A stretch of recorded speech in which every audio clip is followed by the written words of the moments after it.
Buenas tardes, un gusto estar de nuevo hoy con ustedes. Todavía están haciendo la digestión, así que voy a tratar de despertarlos un poquitito y probablemente con los primeros slides un poquitito se van a despertar. El doctor Beltrán me propuso este tema que sin duda hace un juego de palabras con el Test and Treat, acá es Test and Prep, y hoy ya se habló en la sesión previa, la doctora Andrea González, y hubo discusión al respecto de cómo evaluar a las personas que van a ingresar a un programa de PrEP adecuadamente para evitar que estén cursando infección aguda. Vieron que me gustan los casos clínicos, les voy a contar 3 casos clínicos. Este es el primero. Es un hombre que tiene sexo con hombres, que tiene 39 años, y él consulta porque quiere PrEP. Refiere que tiene múltiples parejas, que habitualmente no usa preservativo para el sexo insertivo anal, que utiliza una aplicación para citas, la que ustedes ven al costado, que en 2 oportunidades en el último tiempo, X meses, había requerido profilaxis post-exposición y se acuerda con él que va a iniciar PrEP. Ahí dice a la izquierda, para quienes no entienden con claridad, lo que dice significa que no usa preservativo y MK es merca, cocaína. Está anunciando que él no va a usar preservativo en la aplicación, pero que él no consume cocaína. Se le hizo un test de 4ª generación basal que fue negativo, una BRL de 2, pero él había tenido sífilis y había sido tratado, el resto de los laboratorios que ven ahí, y comienza adecuadamente, y fue prolijo. Al mes vino, mes y algunos días, y el ELISA de 4ª generación dio positivo. Se le hizo un test de genotipificación que no mostró mutaciones asociadas a resistencia. Este segundo caso no es un paciente mío, es un paciente al que le hice una breve consulta porque me lo refirieron. Un hombre que tiene sexos con hombres, 47 años. En septiembre de este año, es decir, hace muy poco, consultó solicitando PrEP. La médica le inició PrEP, que inició el 21 de septiembre, con un test basal negativo. Demoró un poquito en el primer control y a los 45 días, con algunos síntomas, como fiebre, tuvo un test positivo. Esa imagen que ven ahí, yo lo interrogué, le hice una videoconsulta, como les decía. En el mes de julio él había tenido Mpox, había tenido muchísimas lesiones en el pene. Eso, yo pensé que era un chancro cuando me lo mostró, eso era una cicatriz, me dijo, esto lo tengo desde julio, cuando yo tuve Mpox. Entonces, ¿por qué muestro esto? Porque es probablemente él no fue del todo bien evaluado, y esa cicatriz podría haberse comportado como una solución en su mucosa que predispusiera más aún a que él hubiera adquirido. Esto de ninguna manera significaría que no debía ser PrEP, por el contrario, pero por lo menos contarles que esto no se sabía en ese momento. Este slide lo que muestra son capturas de pantalla de la misma aplicación que les decía. Solo bebés no es que busca bebés, sino eso significa barebacking, que es lo mismo que apelo, y todo eso significa que no usan preservativo. Y eso es lo que hoy sucede con personas que usan PrEP o personas que no utilizan PrEP. Y como se dijo en la sesión de antes del almuerzo, estas personas se van a infectar y esto va a seguir ocurriendo, solo que si reciben PrEP probablemente lo prevengamos. Y este tercer y último caso, no es mío, es de la literatura médica, tienen ahí la cita, es un caso en España, bastante similar, un hombre de 35 años que inició PrEP con 2 screening basales negativos y que un mes más tarde se positivizó. Y ya los autores de la publicación dicen que probablemente este paciente debía haber estado infectado en el momento del screening. Esto no es una novedad. El gráfico de la izquierda es el IPREX. El IPREX es el primer estudio publicado en 2010, hecho con muchísimos sujetos de Latinoamérica, que mostraba lo que recuerda de abajo, no lo pueden ver, que ya algunas personas en el screening estaban infectados. A la derecha ven el estudio HyperGay de Jean-Michel Molina, On Demand, algunos pacientes infectados. Este es el PROUD de Gina McCormack en Londres, que también 3 pacientes en la visita basal. No es casualidad. Si se eligen adecuadamente las personas para PrEP, para un estudio o para un programa de PrEP, son personas de muy alto riesgo. La OMS dice al menos 2 a 3% de incidencia anual. Y hace un rato el doctor Max Brito también hablaba del estudio 083 de cabotegravir en hombres que tienen sexo con hombre, y fíjense que de las infecciones incidentes, 4 de ellas se consideraron, ahí ustedes ven la pelota roja, que eran personas que no adquirieron la infección en el leading period del periodo de cabotegravir oral, sino que ya estaban infectadas en el momento en que comenzaban. No resultan sorpresas. Cuando fue el Congreso de la IAS de Bangkok, hace como 17 años, fue la primera vez que escuché, o 18, la palabra PrEP. Parecía una locura pensar que íbamos a dar tenofovir en tricitabina, al menos en ese momento, una droga trubada, casi no estaba disponible para nosotros para tratar pacientes. Corrió tanta agua bajo el puente que hoy me siento que estoy entre las personas que hace abogacía para indicar PrEP. Pero en aquel momento, esa era una de las preocupaciones, la que dice abajo, que desarrollaran resistencia. La idea era, si reciben dos drogas, una de muy baja barrera genética en tricitabina y otra de mediana barrera genética, va a haber riesgo de resistencia. Lo que no imaginábamos es que el PrEP bien tomado fuera tan extraordinariamente eficaz. Entonces, ¿quiénes desarrollan resistencia? Fíjense en los 10.000 sujetos enrolados en los estudios pivotales, los que fueron versus placebo. Ya no se pueden hacer, por supuesto, estudios versus placebo. Solo menos del 1% desarrollaron alguna mutación con la que se puede vivir, como es en general la 184M o la M184B o I, perdón. ¿Qué dice entonces las distintas recomendaciones en cómo evaluar a los sujetos? Se ve muy chiquito, esto es el algoritmo que propone el CDC, la última publicación es de 2021, y lo que dice, por supuesto, fíjense, esto es en personas, como está el título allí en negro, que no han recibido PrEP, son naive a un programa de PrEP. No es que han tomado, que recibieron cabotegravir o suspendieron PrEP hace un tiempo, naive. Primero, por supuesto, como dice ahí arriba, tiene que hacerse un test de VIH. Si es positivo, no va a ir a PrEP, va a ir a tratamiento. Si es negativo, y esto me parece que es clave, evaluar adecuadamente el paciente con un muy buen interrogatorio. Si esta persona en las últimas semanas ha tenido situaciones de extremo riesgo, es probable que pudiera estar seroconvirtiendo. O si tiene síntomas sugestivos, no empecemos PrEP en alguien con febrícula y rash, porque la posibilidad de que esté seroconvirtiendo es importante. Entonces, entre esas situaciones, dice que, bueno, si nada de eso pasa, pero sí, fíjense lo que dice el algoritmo. A la izquierda, hacer un nuevo test o hacer una carga viral, que es opcional, según el algoritmo del CDC. Es opcional hacer esa carga viral. Entre otras cosas que recomienda el CDC en cuanto al laboratorio, es que deberían evitarse el uso de los test orales, que tienen menos sensibilidad. Nunca creer lo que dice un paciente. Muchas veces, sí, doctor, tengo uno negativo. Resulta que es porque se hizo un prelaboral, entró al trabajo, un análisis, y considera que le hicieron HIV. Nunca. Como médicos o quien evalúe, que puede no ser un no médico, tiene que tener un resultado reciente negativo. Sin duda, los test que determinan antígeno de anticuerpo, que son los capaces de tener el más breve periodo de ventana, capaces de detectar infección aguda con IgM y con antígeno más precozmente, son los ideales para descartar infección aguda. Y el CDC nos dice esto para personas que tuvieron un uso reciente de PrEP, o bien porque recibieron cabotegravir, no es nuestra situación, nosotros no tenemos cabotegravir disponible, o porque tuvieron TDF, FTC previamente y podrían estar teniendo una seroconversión tardía. Entonces, para esta situación que es muy puntual, muy puntual, ahí recomiendan carga viral. Y esto tiene una base, este fui yo, ahora no fue el sistema, que me apoyé.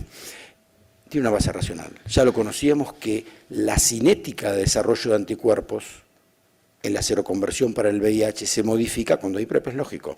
Se lo convierten más tardíamente y lo vemos claramente, fíjense, este es un ejemplo del 083, cabotegravir versus tenofovir, disoproxil, fumarato en tricitabina, demorado en el desarrollo de anticuerpos, porque el paciente, bajas cargas virales, recién vimos seroconversiones con cargas virales que habitualmente son de millones, yo he visto cargas virales que dicen mayor a 10 millones, y acá, como están con drogas, por supuesto son más bajas, pero demora el desarrollo de anticuerpos, y por eso el CDC, o es la base racional de en esa situación tan puntual recomendar la carga viral.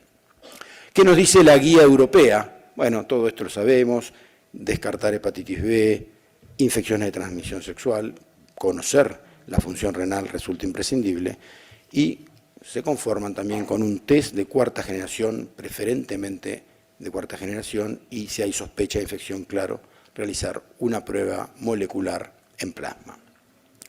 El CDC reconoce ya como entidad el inicio rápido, pero yo ahí recuadré que debe hacerse una muy buena evaluación basal cuando vamos a iniciar rápidamente. Rápidamente va a ser a que en esa misma consulta o en forma casi inmediata el sujeto va a comenzar a recibir profilaxis preexposición.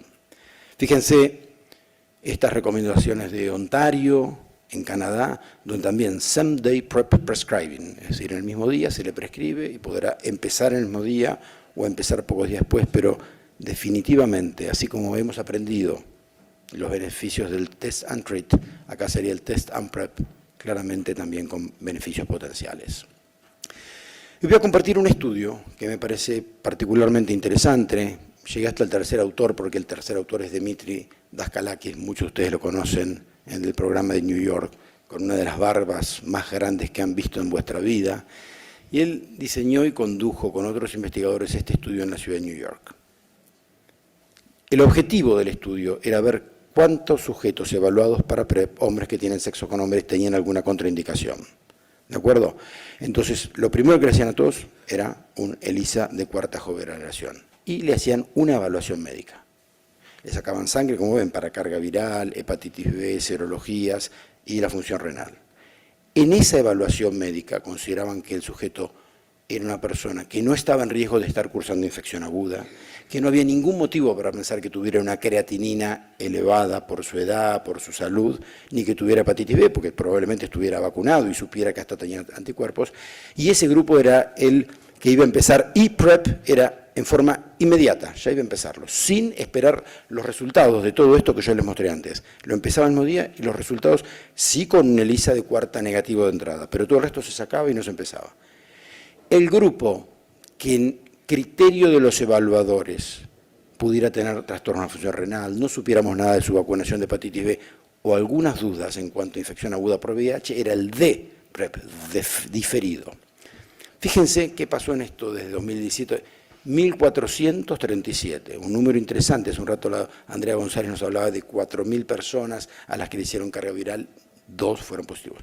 1.437.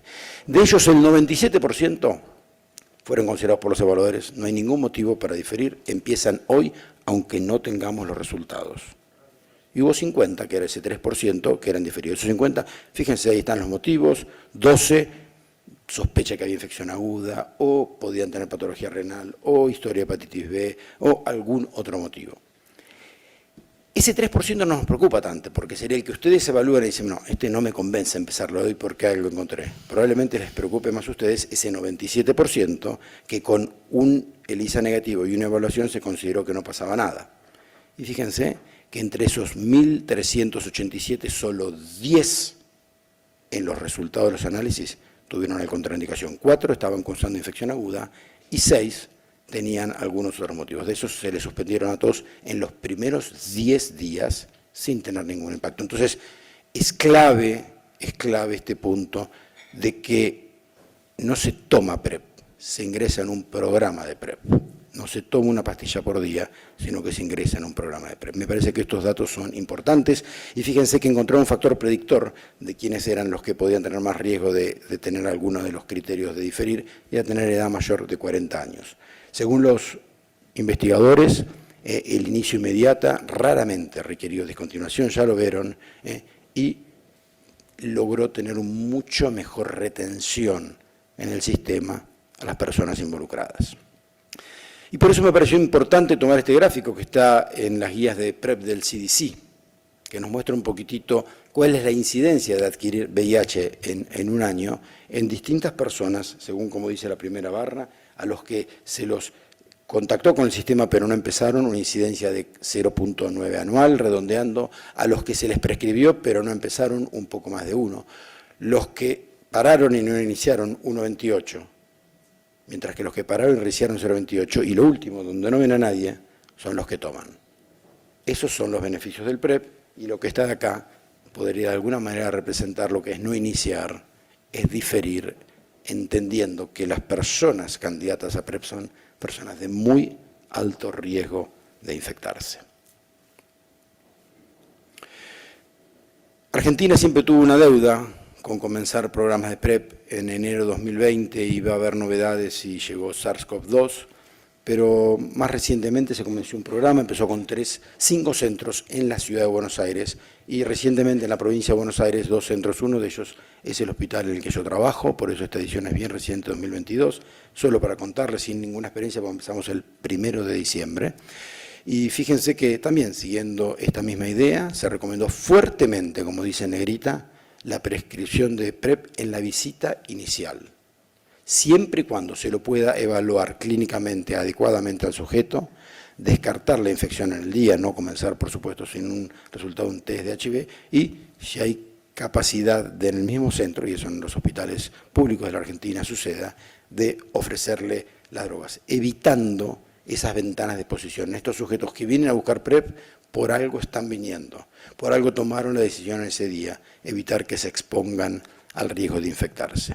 Solo para contarles, por supuesto, basalmente se hacen una serie de testeos, preferimos una ELISA de cuarta generación, laboratorio basal, screening de enfermedad de transmisión sexual, de hepatitis B, y si la evaluación clínica decide que hay trastornos de la función renal, riesgo de VIH o de hepatitis B, por supuesto se difiere y se valora cada uno de los casos en forma individual.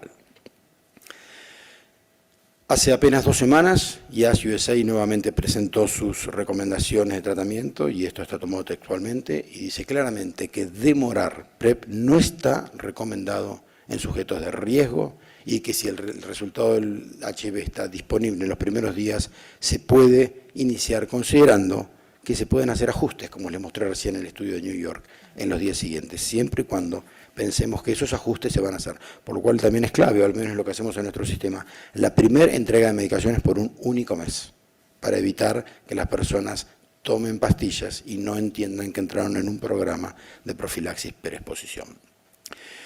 Esto no aplica a nosotros, pero me pareció que valía la pena comentarlo. En las recomendaciones del CDC, la cita se ve muy, pero está allá abajo, la cita del CDC, que dice que para quienes van a tomar cabotegravir considerándola muy prolongada, ustedes saben que el periodo de 5 semanas que se hizo en los estudios 083 y 084, hicieron 5 semanas de cabotegravir 30 miligramos día por vía oral. ¿Por qué? Porque por la larga vida del cabotegravir, ¿qué pasaría si nadie recibiría por primera vez en la vida penicilina benzatínica si nunca recibió un beta-lactámico? Porque no sería bueno tener varias semanas de penicilina circulando. Esto es parecido. Sin embargo, en los 2 estudios, 083 y 084, se vio que la tolerancia al cabotegravir era óptima, y hoy es opcional darle las 5 semanas iniciales, y está la opción de iniciar con cabotegravir, tanto para PrEP como para tratamiento sin este periodo inicial. Pero, considerando esta muy larga vida media del cabotegravir, lo que recomienda el CDC es, en esos casos, hacer la carga viral para estar seguro que no le damos esta droga de vida media tan prolongada a una persona que está seroconvirtiendo. Como conclusiones de las cosas que hemos hablado, no hay duda de la eficacia en los ensayos clínicos y de la efectividad en el mundo real de la profilaxis pre-exposición, entendiendo siempre que es parte y es una herramienta más de la prevención combinada. La población que recibe PrEP tiene muy alto riesgo de adquirir infección por HIV, y por esa razón debe iniciarse tan pronto como sea posible la intervención preventiva, haciendo todo lo posible por descartar infección aguda. Diferentes programas, les mostré el CDC europeo, les mostré el de Ontario y el de Argentina, hacen distintos algoritmos de diagnóstico basal. Pero en negrita puse esta última conclusión. Múltiples infecciones por VIH han sido prevenidas con el uso de PrEP por los pocos casos de desarrollo de resistencia. Resistencia que además con las drogas que hoy disponemos, podemos superarla muy, pero muy bien. Es el tercer aviso que ya les paso, así que van a venir, ¿no es cierto? Pues ya los tengo saturados, se los repartí a varios, contamos con que van a visitarnos en septiembre del año que viene, en el Congreso de la Asociación Panamericana de Infectología y de SADI, que se van a hacer en forma conjunta. Y esto no sé si se les conté también. Yo ayer les dije que iba a rezar, pero además ahora encendí velas. Esto es una novedad. Pero un anuncio que esto tal vez no está en tanto, pero es muy importante para los que siguen. Nosotros tenemos algunos contactos en Roma. Esto es una cosa a tener en cuenta. Esperamos que Napoleón tenga su Waterloo el domingo al mediodía. Y bueno, basados en unos contactos que tenemos en Roma, tenemos gente que el doctor Pinzón, le agradezco que me pasó este meme hoy, tenemos algunos contactos fuertes en Roma que están trabajando para que nos vaya bien. Muchas gracias.